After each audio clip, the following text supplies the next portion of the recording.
Uhuru, everyone, and welcome tonight. My name is Nzeyi. Just want to welcome everybody to the Black Power Blueprint Live here in North St. Louis, the home of the Uhuru House and Aquaba Hall at 4101 West Florissant Avenue. So stay tuned because tonight we are talking about the One Africa, One Nation Farmers Market that successfully held the second market on July 3rd. So this project is bringing economic development to North St. Louis City. And I think the community and the vendors would agree that they really enjoyed the market. I know I did. So there was a great feeling of freedom and community for everyone. This monthly market will be held again on Saturday, August 7th, and then we're going to have a special twilight event, which will be on Sunday evening, August the 15th. So join us at 4031 West Florissant. Come out and support the vendors and enjoy the market. We have things for, we have all kind of vendors and all sorts of things to do and see. So definitely come out. And not only is the Black Power Blueprint in North St. Louis bringing healthy food and produce to our neighborhood through the One Africa, One Nation Farmers Market, but we are also providing an opportunity for economic commerce and business for our community, which is very important. So the Black Power Blueprint is a joint program of the African People's Education and Defense Fund, which we call APEDF, and Black Star Industries. And this project is transforming North St. Louis through renovation, economic development, and political power by and for the Black community.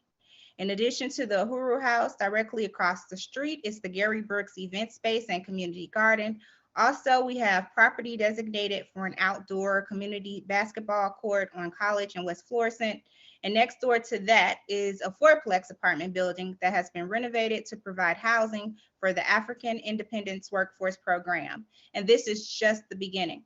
Our upcoming projects include an African women's health facility and retail spaces down the street from the Uhuru House, as well as the Jico Kitchen and Cafe over on Goodfellow Avenue, and so much more.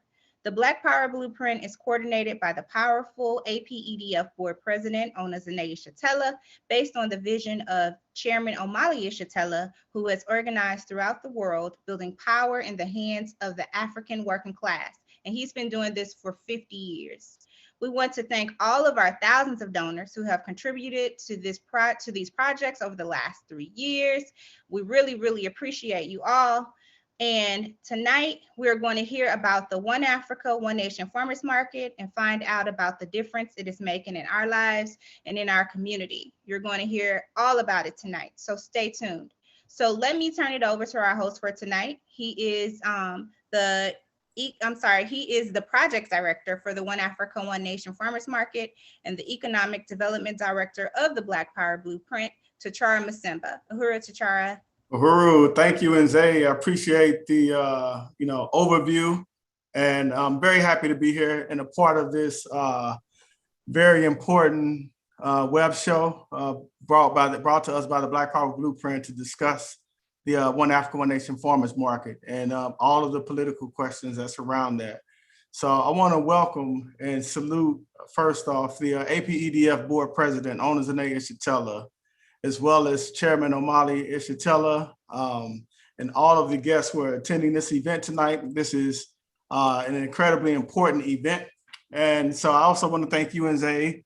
I'm excited to let everyone know about this very successful, tremendous APEDF program, the One Africa, One Nation Farmers Market, which launched on Allison, West Florissant, right at 4031 West Florissant. So if you have not made it out, come out to 4031 West Florissant. We held our first market on June 5th. That was our opening day. And then we held another one on the next first Saturday of the month, which was July 3rd. And then our upcoming market will be August 7th, Saturday from 9 a.m. to 2 p.m. So we want to just move forward, but first we want to take a look at some photos from our previous markets to kind of give you a sense of some of the vendors and what it is like to participate in the One Africa, One Nation Farmers Market in North St. Louis in the Black community.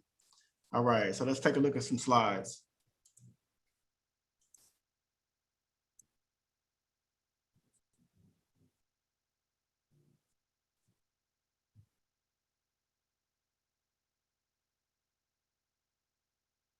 And okay, so we are queuing those slides up. And I just want to say that this is an incredibly significant feat to have a USDA funded Black-led farmers market right in the heart of North St. Louis, a majority Black community that is considered a food desert. And right here, you see this beautiful picture right here of one section of the farmers market. And in the background, you see the projects of the Black Power Blueprint, which includes that beautiful 3-story building that was renovated, over a period of 9 months, led by APEDF board president Nzeyi Yeshitela, called the Uhuru House and the Kwaba Hall. So we completely renovated that 9,000 square foot building, and just all of these beautiful vendors and Black businesses set up to create an economy for the Black community in North St. Louis. All right, so let's look at the next slide. And here we have, I believe, the daughter of entrepreneur and founder of Shug's Lights, which is the business that you're looking at here, brought to us by Lakita Knox, who we will speak to later on today. So make sure you stay tuned so we can hear the inspiring words from this entrepreneur who has started not only this business, but a number of other business ventures, and is really serious about training her daughter to also follow in her footsteps.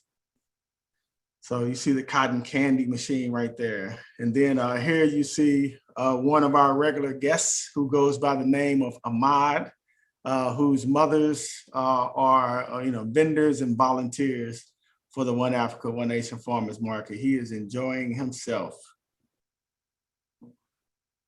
And then here you see Sisters Pop by none other than Unity Hicks.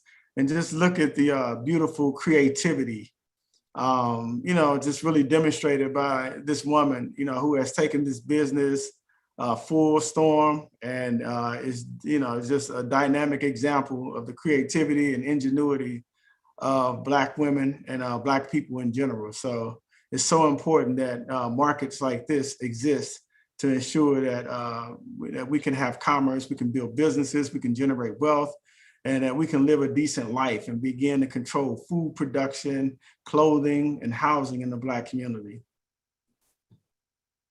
So next, and now we have here Fly Star Pets by Jordan Fly. And we just can't say enough again about the creativity and the just genius of the African working class. So he does what does he call it? I don't want to get it wrong, but like curbside pickup for people's pets. And he is just doing an excellent job. He does tricks with the various different animals that he has for people, and he charges money for those. It's just very entertaining, very creative, and very ingenious. All right, the next slide.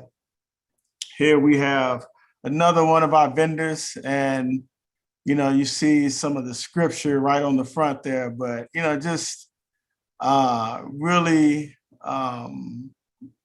audacious entrepreneurs who have fought through all kinds of obstacles to be able to set up a business. And I don't know if you can see, but in the background, you see pickles. So she sells jarred pickles, and it is excellent. You got to get some of those sweet, I forget the name of them, but some of those sweet pickles that she sells, they are wonderful. And then here you have two in the lower left, lower right-hand corners on Lile and Pico, who is also one of the volunteers of the Black Power Blueprint and One Africa, One Nation Farmers Market. Here with her business partner, they have a organization or a business called the Awakened Truth brand, just selling all kinds of dynamic African products, jewelry, like earrings and bracelets and soaps. And if you haven't tried out some of that soap, you got to try out some of that soap. It's the best soap that you will ever experience. I love it. All right, next. And here you see another one of our vendors. And I want to make a note here that we have vendors set up along the sidewalk, and she is set up in the street here. And we'll talk more about that later, because there are certain people who work for the government of the city of St. Louis who don't want the Black community to have an economy, and they don't work for the Black community. And so, we are organizing not only our vendors, but this community to be able to fight for economic development in the Black community. But you see these beautiful paintings. I mean, look at the genius of these products. And this is Pamela, and I'm forgetting the name of the business right now, but it's Sister Pamela, who is the entrepreneur here, who has her back turned to us. All right, and then next. So we have Terrace Herbs, selling various different types of herbs and greens, that she grows herself. And again, you see another example of an African woman with her children, teaching them the business and passing on, this whole spirit of ingenuity and the willingness to make things happen, and really a desire to fight not only for their own personal interests, but for the interests of the Black community, to make sure that we can have an economy. So Terrace Herbs is here. And you see here support that we have from Alderman Jesse Todd, who is the staunchest supporter of the Black Power Blueprint and the One Africa, One Nation market among anybody in elected office. So he has really come out in full support of making this farmers market a reality and supporting all of the projects of the Black Power Blueprint. All right, next. And here we have another poet who, we have a program during many of our markets where we'll have a whole lineup of speakers and artists, poets, singers, rappers, presenters, etc. But this sister just came. She was not initially on the program, but she was inspired and just decided to do a poem right there on the spot. So we want to shout her out as well. And then we have, here's one of the mothers of Ahmad I was telling you about on the left here with the Uzi shirt on. And this is none other than President of the International People's Democratic Uhuru Movement, Columbayi Andanet, along with Impedum member and leader, Fofid Al-Kabalan, who is also a poet. So they're enjoying themselves. Looks like they have one of the snow cones maybe there. All right, and here's an example of one of the shirts created by Uzi. So Impedum has created a economic development project where they've created a custom line of revolutionary clothing called Uzi, which they translate as a thread of freedom. So you see that here. And then I want to give a shout out also to Bombay, our DJ, who volunteered to DJ for the market July 3rd. So he was really, really helpful, kept the party going and, kept the spirits, kept people's spirits live and, played really positive music. And just want to shout him out. And you just see the people having a good time, and you can kind of see that this neighborhood is, filled with vacant and abandoned buildings. The city has really blocked any kind of economic development to this community. There's a literal embargo being imposed on the Black community. And yet you see this beautiful event happening right here in the middle of North St. Louis, right at 4031 West Florissant at this beautiful farmers market, which is kind of behind us, but you see people dancing out in the streets, just having fun, enjoying themselves. And this is the outdoor market space that came to us, courtesy of the Black Power Blueprint, under the leadership of Deputy Chairwoman Nzeyi, with people like Kitty Riley, who is the project director of the projects team of the Black Power Blueprint, just doing whatever is necessary to make this happen. This used to be a lot that contained 2 huge vacant buildings, abandoned buildings that could not be saved. They were demolished, and we built this beautiful outdoor event space that is now home of the One Africa, One Nation Farmers Market and the Gary Brooks Black Power Community Garden, which is next. We see a picture of on these next couple of slides. So I guess these, I don't want to expose my ignorance, but I guess these are looks like tomatoes that are ripening in the garden. And I don't know if that is a green apple or another tomato. It looks more like a green apple to me, but don't quote me on that. So this is the beautiful Gary Brooks Black Power Black Power Community Garden. So this is what you are supporting with the One Africa, One Nation Farmers Market. And then we got a quick video.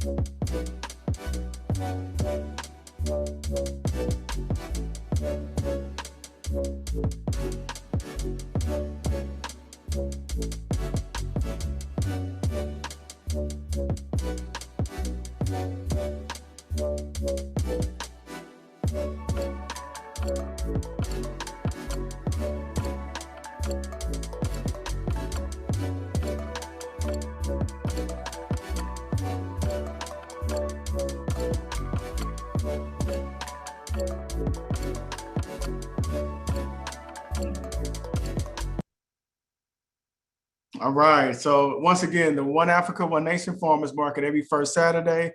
And stay tuned, we have a guest coming up, Lakita Knox from Suge's Lights.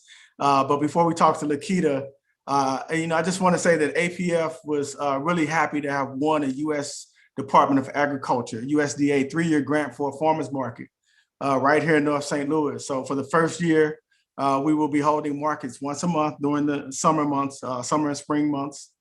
From essentially March through October.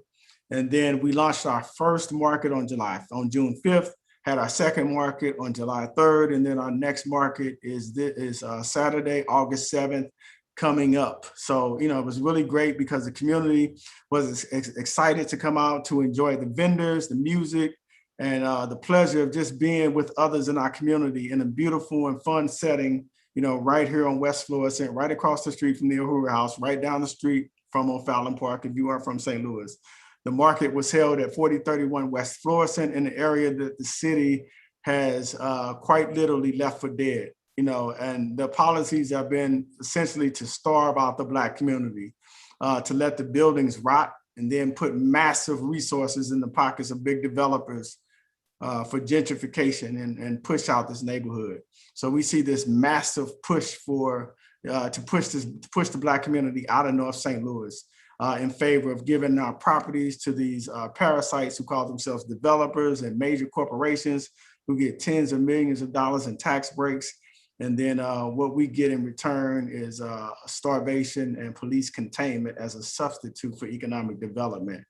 But, here we are, the Black Star Industries and the African People's Education and Defense Fund. We were able to do it for ourselves, in the whole process of creating economic and political power for the Black working class community, coming from the bottom up to lift our whole community, not one at the expense of anyone else. So this was a powerful feat for us to have established this One Africa, One Nation farmers market. So I just wanted to talk a little bit about a series of events that happened around the market. And I alluded to it earlier when I talked about the streets. So on July 3rd, during our second farmers market, we had gotten a permit. Previously, we had gotten a permit from the city of St. Louis to block off Alice Street for one block, to have vendors in the street and to have the ability for the children to safely play and run around without danger. You saw the people, dancing in the streets, enjoying themselves during this wonderful market. And the community just really loved having this space to enjoy, this beautiful economic development project and cultural project. But because these markets are such a success, and because Black Star Industries is the vehicle for the Black working class community to have economic development and address things like food apartheid, people like John Collins Muhammad, alderperson of the 21st Ward, have actually sent the police to the marketplace, and he did it on July 3rd. He called the police repeatedly on that day, and then they came back about 3 times, continuing to follow up with his phone calls, even though we had a permit. So he alleged that we did not have a permit.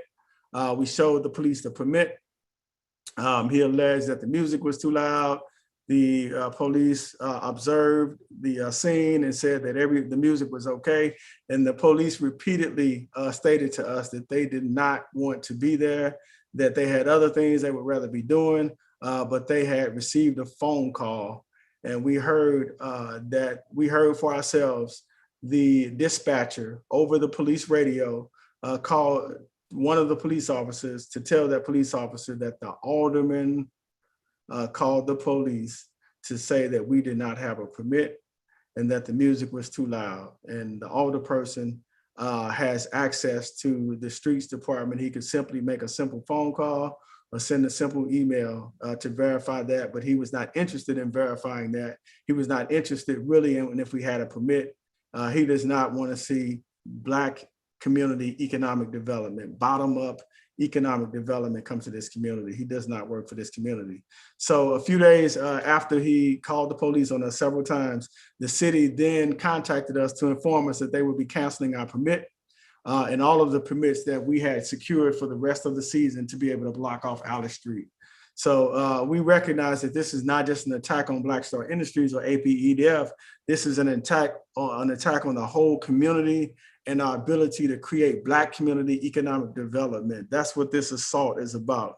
It is about this contest for who will build the economy in North St. Louis. Will it be these gentrifiers who call themselves developers and these large corporations who have these politicians in their pockets, or will it be the Black community taking control of space, taking control of land, using all of these vacant and abandoned properties to create backyard gardens, utilizing space to create farmers markets, and giving everyday people the opportunity to become business owners.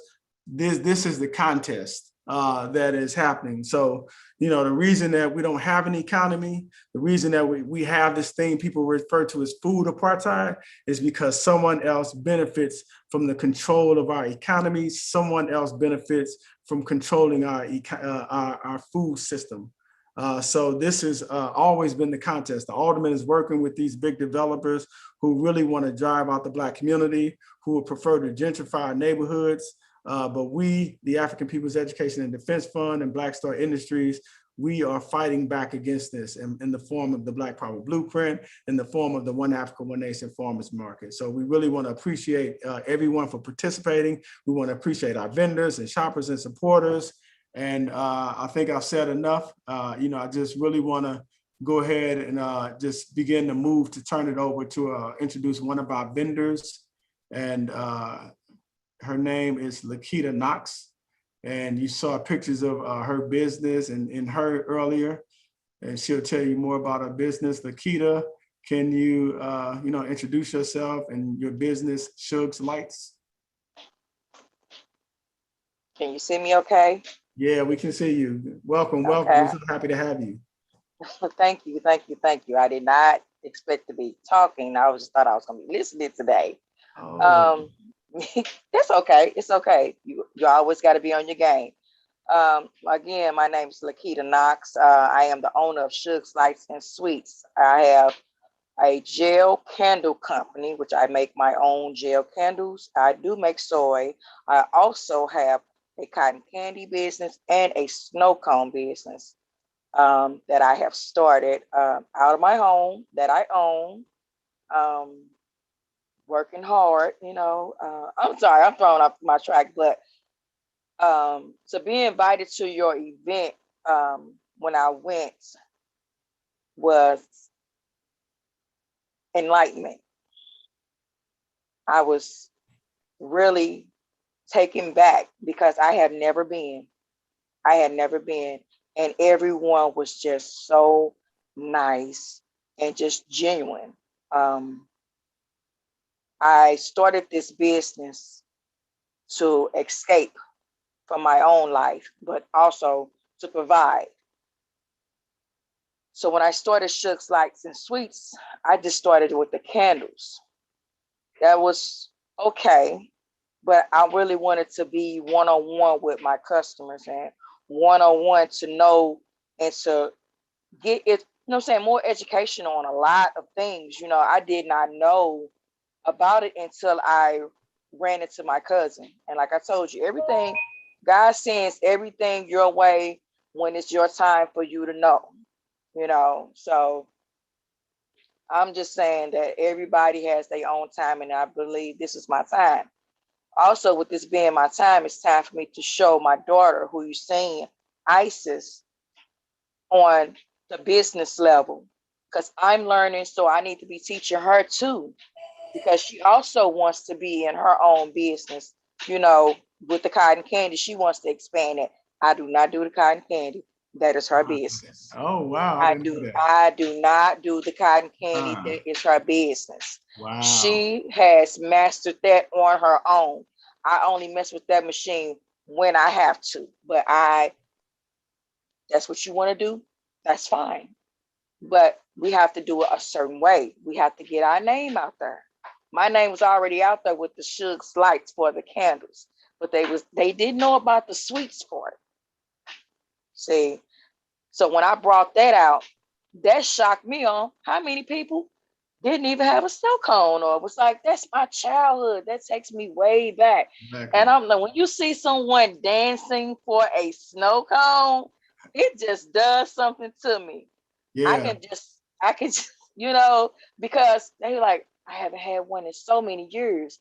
I had people that would stop in the middle of traffic and would just come back. You could have went around the block, but you just want to pull back. Okay. But then for them to see Isis out there with me, they show like, you really training her and grooming her. Yes, because that's our future right there. If we don't show them, who will? You know what I'm saying? You just don't want to just throw them out there in the world. You want to show them that, hey, in order to get anything that you want, you have to work for it. So this is what I'm showing her, and she likes it. She wants to make her own money. She wants to start her own business. With the thing that she came home that night and made me a proud mama was when she said, I want to start my own cotton candy business. Very good. Okay. Yeah. You know? And the thing So, about, I'm sorry, go ahead. No, you go ahead. Yeah, the thing about cotton candy and snow cones, I mean, those are the things that, like you said, when you grow up, you just hold on to those kinds of memories, you know, of coming out. So people will have all kinds of memories, you know, coming out to this farmer's market in the Black community, you know, and buying snow cones from, you know, however they may say it, the snow cone lady, or, Yeah. Yeah. you know, it's so wonderful. Everybody say, hey, Suge, hey, you know. I've been Right. down in City Hall where I was a vendor down there with my candles. That's a lot of people know me from just going down there, you know, and that was an honor, and you know what I'm saying, to be new to trying to do something, because only thing I knew, to be honest with you, I was just driving a school bus, and it's like I was just living, you know what I'm saying? I wasn't even living, I say I was existing, you know. So when you start into a business, and I didn't know nothing of what I was doing, I'm still learning, you know. Some days I want to give up, but it's when I see, you know, find organizations like the Black Power Blueprint, you know what I'm saying? I'm like, wow, okay, there is more to this. Let me find out more information. Let me learn, because I'm sorry to say, but I have just a little no knowledge, you know. And Yeah. I grew up on Newstead and Natural Bridge. Right on. Right in the You know, neighborhood. So you must, you know, I know it has to mean something to you to see Black-led farmers market, you know, and of course, we still got to fight to, we're going to grow this thing. You know, we're going to get more farmers, more growers, more produce, other types of vendors. But, you know, just say a little bit about what it means to you, especially being from this neighborhood, you know, being from the Black community, to see a Black-led farmers market right here in North St. Louis. it makes me want to do more. It makes me want to be able to come there and learn more, because I know about a market, I know about a garden, but I didn't know about a whole community, you know? Yeah. See, when you just say neighborhood, no, we're a community. That's right. We family. We That's right. family. And we have to go back and learn how to grow, learn how to jar it. We got to learn how to do all that over again, because as you see on the news, how much our food is being contaminated. Exactly. Yeah. So when you see all of that, I just told my baby, we need to learn how to grow on the inside just as well on the outside. Very good. Because Yeah. that Yeah. One of the things that we are, you know, as part of this campaign, we are calling, you know, the campaign of the One Africa, One Nation Farmers Market, that we're calling Black Community Economic Development, not Police Containment. One of the things we're saying is that it is not just a coincidence that we don't control food production in the Black community. It's not a coincidence that we don't have grocery stores nearby, that the ones that do exist don't sell fresh food, that are more expensive. It's not a coincidence that we have these small shops, you know, on every other corner that sells nothing but junk food. You know, the fact is that we don't control food production in our community precisely because somebody else has control of our food production. And they produce food not for us, not for the benefit of the Black community, and really not for the benefit of most people, but at the expense particularly of the Black community. And the same thing with the economy, you know, at large. Every aspect of the economy We have vacant and abandoned, dilapidated buildings spread everywhere throughout North St. Louis, not by coincidence or not just because people failed to keep them up, but fundamentally because we do not have an economy. All of the resources. There was a statistic that said something like $700 million in tax breaks went to these gentrifiers who call themselves developers and these major corporations over like a decade and a half. And if you just take that statistic, that $700 million, that was actually money that would normally go to the St. Louis public schools. So when we had 7 Black schools just closed down in North St. Louis, it's because the money that you pay when you pay your property taxes, they're supposed to go to the schools so to make sure we can have teachers, make sure we can have school books, make sure the children can have the kind of computers and whatnot. That money is being denied, siphoned from the schools and then given to these so-called developers, and they don't develop anything in the Black community. No, and they don't. And when they closed down all those schools, I was a bus driver for 22 years. So a lot of those schools had just had the new AC and everything put into them. So why would you close those schools, and why are you pushing further south? Right. Because you're closing all we see it as the bus drivers. You're closing all the schools around the neighborhoods. So it's hard for you to be saying, I went to the school up the street. No, you have to go all the way south. Yeah, that's so important that we have Black teachers, Black community, and we say we have to have Black community control of our schools, not just Black schools, but our schools have to be anti-gentrification schools. We got to actively teach our children to rebuild that, they are part of this whole vocation of rebuilding a Black economy. So when we talk about the Black Power Blueprint and all of the projects that, include us, demolishing old abandoned buildings that couldn't be saved, renovating new buildings, building new structures, creating a commercial kitchen and residential housing, a workforce program, a farmers market, an indoor event space and community center, offices on the 2nd and 3rd floors. All of that is part of us rebuilding an economy so that we can produce life for ourselves and not produce it for somebody else who lives at our expense. That is what our schools need to be about, teaching children to be prepared to build this new economy. And people like yourself, you are critical to making this happen. I'm just a person that started living my life for real. But I wanted to ask you one question, because when you just said, all the programs and everything, will we have a program? Because I'm always thinking, if we're starting out our gardens, can we have like a day where we could teach the class of people who may not know how to garden to start to garden, Yes, I want to and bring in, so I want to bring in Nzeyi back in. You can finish your question. Because, yeah. Okay.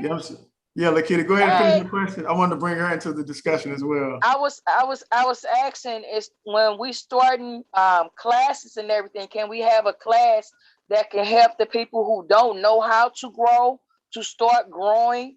Because if we have a lot of home ownerships in our community, but they may not know how to start growing, can we have like a class to start teaching them? Because if we teach them, we can teach the kids. Right. Yep. So that is part of the plan. So we do have workshops scheduled. Not so many this this first season, but we do have we have cooking demos scheduled. We have not just gardening and growing workshops, but also jarring workshops that we're gonna have. We work with different community organizations and collaborators, growers and farmers that are gonna come out, donate some time and teach the community those skills that you just talked about. Yeah, and also a workshop, sewing class. I mean, I know basics of sewing. I know of crafting. I'm a crafter. A lot of people, yeah, I'm over here making keychains, sweetie. So I'm not stopping at just one thing. I was blessed with a new machine, so I'm gonna take that blessing and I'm gonna run with it because the machine that I got was not the machine that I needed. So I'm not only teaching me how to just to do a laser print or anything, I'm teaching my baby at the same time. So if we can have like also a crafting, sewing, knitting, you know, Yeah. all those to bring us back to Black Wall Street, because Yeah. we never had to go to anybody else. We had everything in our own community. Right. Right. So And yeah, that's why that's why we need your genius, to be a part of this project, to do classes like that, or to find people, who can give classes like that, and just to make a contribution, to just contribute your own creativity. I'm sure you got 1,000 different things that you could contribute, directly and indirectly to the One Africa, One Nation Farmers Market and Black Power Blueprint. Yeah. yes. So we gonna make this happen together. I'm a little busy, B. I can't be still. I was supposed to be bedridden actually for these next couple of days because I had got the COVID shot Friday and had a reaction to it where my blood pressure was 180 something over 100 and something. So I was rushed to the hospital. So I'm still out, still trying to survive and soldier and push on, even with my vehicle not being right, I'm still pushing on. And we have a lot of people who have ideas of wanting to have their own business, but they may not even know how to start. I get that question a lot. So how did you do it? So what do I do? It's a lot, but when you break it down to them, it's so easy now that somebody of their color, of their nation, is showing them how to do it. Exactly. Yep. So we got plans to do that. You can be a part of that as well. And even the discussion you and I have where you laid out all of the, permits and requirements that you had to meet in order to, be able to sell snow cones and whatnot. So that kind of thing is something that is valuable to people. I recognize that when you said it, I was like, it was very clear. You had the experience, you had the know-how, and so many people get stuck because they don't know even what questions to ask oftentimes. Yeah. And that's something, when I was just recently here doing an event, and the lady, she cooks, so she wants to do it into her own thing. And she was like, so how did you get in? How did you start? How did you get your grade? I said, I started with the health department. I said, but I had to start with somebody at City Hall help me. You know what I'm saying? I had an angel looking over me. I'm sorry, I got them all around me, but somebody had to start me. So only thing she said to me is that what I share to you, you share to somebody else. And you don't stop sharing. Very good. And Sister Lakita, how can people contact you or find out more about your business? Obviously, they can find you on every first Saturday at the One Africa, One Nation Farmers Market, but any other information you can give people to locate you? I'm at 4526 Davidson. My email is Lakita Knox or shugslights1@gmail.com. My phone number is 314-354-0976. Say it one more time. 314-354-0976. All right, very good. We thank you so much, Sister Lakita Knox from Shugs Lights. And is it Shugs Lights and Sweets? Shugs Lights and Sweets. When I'm doing the candles, it's just Shugs Lights, And when I'm doing the snow cones, it's Shugs Lights and Sweets, Business experience right there. You got it. Hey, two businesses in one. They don't tell you that. So you do two in one. That's what you do. You do two in one. I had to learn it. Your taxes might be just a little bit different, but it all will add up in the end. Yes, it will. Very good. All right. And uhuru, as we say, that means freedom. Uhuru. Uhuru. All right. Thank you very much. We appreciate your time. All right. See you August 7th. Okay. All right. So Nzeyi, before I turn it back over to you, I haven't mentioned that people can go to blackpowerblueprint.org to find out more information. to sign up to take a tour with the Black Power Blueprint, to sign up to volunteer or to donate, or just look at all of the beautiful, dynamic, exciting, transformative projects of the Black Power Blueprint, blackpowerblueprint.org. And then to find out more information about the farmers market, they can go to oneafricamarket.com, oneafricamarket.com. All right. Well, that was very exciting. Great conversation with Lakita and Shug's Lights and Sweets. I can't wait to see her again and her daughter at the upcoming market on August the 7th. So again, we want to encourage everybody out there that's looking to join us on August 7th for the One Africa, One Nation Farmers Market. And also this month, in August, there's a special event, which is a twilight event that will be held on Sunday evening, August 15th. So please come out for that as well. We'll be at 4031 West Florissant. And also, like Ticharwa just said, go to blackpowerblueprint.org to get all the information and donate to these very, very special and self-determined projects that are helping and building the Black community right here on the ground in North St. Louis City. So Ticharwa, before we sign off for today, I just want to really appreciate you and the role that you play within the Black Power Blueprint and within the market and leading the market. Can you tell us about what we have in store coming up for the Twilight event? Yeah, the Twilight event is August 15th, which is a Sunday.